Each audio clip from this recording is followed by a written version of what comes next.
दोस्तों, आज हम आपके लिए फिर से एक अच्छी कहानी को लेके आए हैं। तो चलिए बिना किसी देरी के इस कहानी को शुरू करते हैं। पर उससे पहले अगर आप चैनल पर नए हो तो चैनल को सब्सक्राइब करें, वीडियो को लाइक और शेयर जरूर करें। तो चलिए इस कहानी को शुरू करते हैं। मूवी की शुरुआत होती है और हमें दूसरे वर्ल्ड वॉर का समय दिखाया जाता है। आगे एक ऑफिसर ने अपने हाथों में कुत्ते के बच्चे पकड़े और उनको टैंक के नीचे फेंक दिया। आगे जब उन बच्चों की मां ने देखा तो वो रस्सी छुड़ाकर अपने बच्चों को बचाने चली गई। दरअसल इस अफसर के ऐसा करने के पीछे एक कारण उसको अपनी फौज के कुत्तों को दुश्मन पर हमला करने के लिए इस्तेमाल करेंगे। इससे कुत्ते के मालिक बहुत नाराज हो जाते हैं। आगे वो लोग जो अपने कुत्तों को साथ लाए होते हैं वो यहाँ से जाने लगते हैं, पर तभी अचानक ऑफिसर हवा में गोली चलाता और सबको धमकी भी देता है कि जो भी अपने कुत्ते को नहीं देगा वो अपने कुत्ते की जगह खुद दुश्मनों से जंग में लड़ेगा। आगे वहाँ सभी कुत्तों की ट्रेनिंग शुरू हो जाती है। आगे उन्हें काफी दिनों तक भूखा रखा जाता है। आगे ये कुत्ते के लिए टैंक्स के इंजन की ऑन रखते हैं ताकि उनकी आवाजों से डरना भूल जाए। आगे कुत्तों के मालिकों को भी टैंक्स के नीचे जाने को कहा गया ताकि कुत्ते पूरी तरह से ट्रेन हो जाएं। इस ट्रेनिंग का मकसद सभी कुत्तों पर बम को लगाकर उन्हें टैंक्स के नीचे भेजने के लिए तैयार करना था। तभी उनमें से एक वॉल्कोव नाम का एक आदमी भी था जो अपने कुत्ते से बहुत प्यार करता था। आगे वो सोचता है कि वो अपने कुत्ते को यूं ही मरने नहीं देगा, इसीलिए उसने यहाँ से भागने का प्लान बनाया। पर उसका ये प्लान उसके कैप्टन को पता चल जाता है। आगे कैप्टन ने उसे बोला कि अगर उसने फौज से जाने की कोशिश की तो उसे जान से मार दिया जाएगा। आगे वो ऑफिसर को अपना मेडिकल सर्टिफिकेट दिखाता है जिसमें उसका कुत्ता FIR नहीं होता। आगे वो अपने कुत्ते की जगह खुद जंग में जाने का फैसला किया। दरअसल वल्को फौज में एक पायलट हुआ करता था और वो जख्मी होने के बाद उसे जंगल में तैनात कर दिया गया। तभी एक दिन जंगल में दो लोमड़ी एक कुत्ते के पीछे पड़े और उसने लोमड़ी से उस कुत्ते को बचाया और तभी से ये उसके साथ ही रहता है। फिर एक दिन वो अपनी राइफल लेकर जंगल की रखवाली कर रहा था। तभी अचानक से उसके ऊपर एक जासूस ने हमला कर दिया और जासूस ने चाकू दिखाकर उसको धक्का दे दिया। तभी वहाँ पर वही कुत्ता आ गया और उसने जासूस को काट के उसने वॉल्कोव की जान बचाई और उस जासूस को बंदी बनाकर फौज को दे दिया। वॉल्कोव ने उसकी जान बचाने के लिए फौज से सम्मान भी दिलवाया। उस दिन के बाद वॉल्कोव और उसका कुत्ता दोनों एक साथ ही रहते हैं। और जब दूसरे विश्व युद्ध शुरू हुआ तो जर्मन दुश्मनों से अपने देश की रक्षा करने के लिए वॉल्कोव ने अपने कुत्ते को मिलिट्री में शामिल कर लिया। उसको जख्मी मिलिट्री की मदद करने का काम दिया जाता था। तभी अचानक एक जर्मन बॉम्बर ने वहां हमला कर दिया था। उनके काफी कैंप्स बर्बाद हो चुके और वो वॉल्कोव से बच निकला। उसने जख्मी सैनिकों को ट्रक्स में छिपा दिया।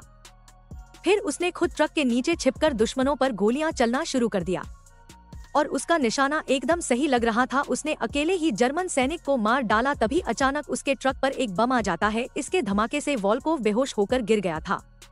सारे मिलिट्री के सिपाही घायल हो गए थे, पर तभी वहां प्रिंस डॉग भागते हुए एक गाड़ी के सामने जाकर खड़ा हो गया जिसके अंदर भी डॉक्टर थे। तभी उसमें से एक डॉक्टर नैना ने प्रिंस के साथ चली जाती है। आगे प्रिंस डॉग नैना को वॉल्कोव के पास ले आता है और वो डॉक्टर उसकी जान बचा लेती है। पर इस दौरान वॉल्कोव की टांग कट जाती है। वहीं प्रिंस ने सभी सैनिकों के साथ घुल मिल गया था और उसने सभी सैनिकों के साथ दोस्ती भी कर ली थी। हर कोई प्रिंस की बहादुरी देखकर हैरान था और वहीं नैना भी वॉल्कोव को देखकर काफी इमोशनल हो जाती है। अब वॉल्कोव की हालत काफी सुधार आ गया था और वो सहारे के साथ चलने लगा। वहीं आगे सोवियत यूनियन की सेना जर्मन सेना और उसके टैंक्स के सामने ज्यादा देर तक नहीं टिक सकती थी। अब वॉल्कोव ने अपने देश को बचाने फिर से प्रिंस के साथ मिलिट्री में शामिल होने का फैसला लेता है और आर्मी उसे सीधा जंग में भेजने की बजाय मिलिट्री के कुत्तों की ट्रेनिंग बेस पर भेज देती है।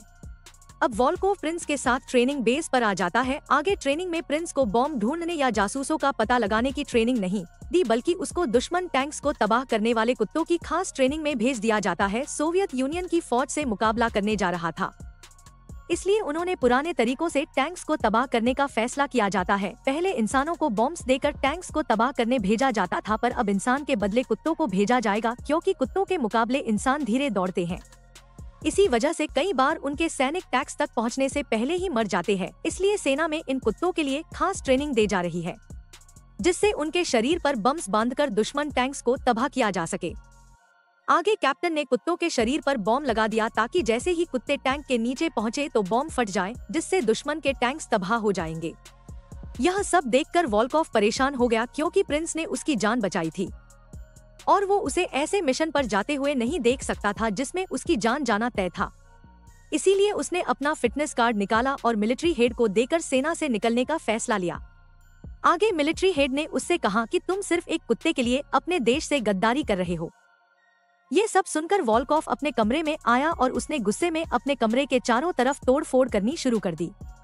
यह सुनकर नीना तुरंत वॉल्कोव के पास आती है और उसको हौसला देती है, क्योंकि आज उनका देश खतरे में है और हर इंसान अपनी तरफ से पूरी हिम्मत करके देश की हिफाजत करने में लगा है। नीना ने समझाया कि प्रिंस सिर्फ उसका कुत्ता नहीं है, वो देश की हिफाजत करने वाला एक बहादुर सैनिक भी है। अगर उनका देश हार गया तो वॉल्कोव और प्रिंस दोनों को बंदी बना लिया जाएगा। तभी नीना की बातें सुनकर वॉल्कोव ने फौज को छोड़ने का मन बदल लिया। फिर अगले दिन ट्रेनिंग के समय वॉल्कोव ने कर्नल के हाथ से कुत्तों का खाना चुराया और दौड़कर एक टैंक के नीचे गिर गया। यह देखकर प्रिंस भी दौड़कर टैंक के नीचे आ गया, पर प्रिंस को कुत्तों के खाने में कोई दिलचस्पी नहीं थी, बल्कि वह तो सिर्फ अपने मालिक की जान बचाना चाहता था। आगे कर्नल ने प्रिंस और मिलिट्री के बाकी ट्रेंड कुत्तों को जंग के मैदान में भेजने का फैसला लिया। अब वॉल्कोव के पास कोई और रास्ता नहीं था। उनके सामने जर्मन सैनिकों की एक टुकड़ी और 4 बड़े टैंक्स आ चुके थे। जैसे ही जंग शुरू हुई तो कर्नल ने कुत्तों पर बॉम्ब बांधने का हुक्म दिया ताकि वह जर्मन टैंक्स को जल्दी से जल्दी तबाह कर सके। लेकिन जैसे ही ये कुत्ते के ऊपर बॉम्ब बांधा गया, वो सीधा जाकर टैंक के नीचे घुस जाता है। लेकिन उन्होंने कुत्तों को तो दुश्मन और हमारे टैंक्स में फर्क तो सिखाया ही नहीं था। अब कर्नल को जब ये पता चलता है तब तक देर हो चुकी थी। आगे एक कुत्ता उनके टैंक के पास जा रहा, तभी कॉर्नेल ने उसे गोली मारने को बोलता है, पर वो कुत्ता सीधा टैंक से जा टकराया और धमाके में उनके टैंक के तबाह हो गए। इससे कर्नल को बहुत गुस्सा आ जाता है, पर वो अपने गुस्से को उसे शांत करता है। इसके बाद वो बाकी के एक ट्रेनर ने अपने कुत्ते को छोड़ दिया। आगे वो बहुत तेजी से दुश्मनों के टैंक को तबाह कर देता है, जिसे देखकर कर्नल तो बहुत खुश होता है, पर उस कुत्ते का ट्रेनर रोने लग जाता है। आगे कर्नल के आदेश पर कुछ और कुत्तों को जंग में भेजा दिया जाता है, जिन्होंने कुछ ही पलों में दूसरा टैंक भी तबाह कर दिया। पर तभी उसी वक्त वहां पर अब जर्मन फौज काफी आगे तक आ चुकी थी। कर्नल कुत्तों को भेजकर तीसरा टैंक भी तबाह करना चाहता था, पर तीसरा ट्रेनर अपने प्यारे कुत्ते को मरते हुए नहीं देख सकता था, इसीलिए उसने कुत्ते के शरीर से बम हटाकर वो खुद पर बम लेकर टैंक की ओर चल पड़ा। पर कुछ दूरी पहुंचते ही उसे जर्मन के फौजियों ने उसे गोली मार दी। यह देखकर कर्नल ने उसे बचाने की कोशिश की, पर वो खुद भी घायल होकर जमीन पर गिर जाता है। कॉर्नेल ने पीछे मुड़कर अपने साथी फौजियों को देखा और मदद के लिए बुलाता है। तभी कॉर्नेल और फौजी दोनों जर्मन टैंक के नीचे आ जाते हैं। तभी वो दोनों टैंक के साथ मारे जाते हैं। तभी इसके बाद भी एक और टैंक आ जाता है जो तेजी से उनकी ओर बढ़ रहा था। उनके कैंप पर चारों ओर से गोलियां चल रही थी, बमबारी हो रही थी और इन्हीं धमाकों के कारण नीना भी बुरी तरह घायल हो जाती है। इधर वॉल्कोव ने हिम्मत करके जर्मन दुश्मनों का सामना करने का फैसला करता है। तभी उसे भी गोली लग जाती है। आगे ये सब देखकर अचानक प्रिंस दौड़ा और सीधा जर्मन टैंक के नीचे आ गया। यही प्रिंस भी मारा जाता है और दुश्मनों का आखिरी जर्मन टैंक को भी तबाह कर दिया जाता है, जिससे वॉल्कोव और उस पूरे सोवियत कैंप की जान बच गई। आखिरकार वॉल्कोव काफी सम्मान के साथ रिटायर हो गया और प्रिंस की बहादुरी के सम्मान में पूरा शहर उसका स्वागत करने के लिए आ गया। आगे वो अब भी प्रिंस की बहादुरी की कहानी बड़े गर्व के साथ सुनाता था। वॉल्कोव के लिए प्रिंस एक सच्चा हीरो था, जिसने अपनी जान की बाजी लगाकर पूरे देश की रक्षा की थी। तो दोस्तों, आज की ये कहानी यहीं पर खत्म होती है। आपको ये कहानी कैसी लगी हमें कमेंट में जरूर बताएं। मिलते हैं आपसे अगली वीडियो में।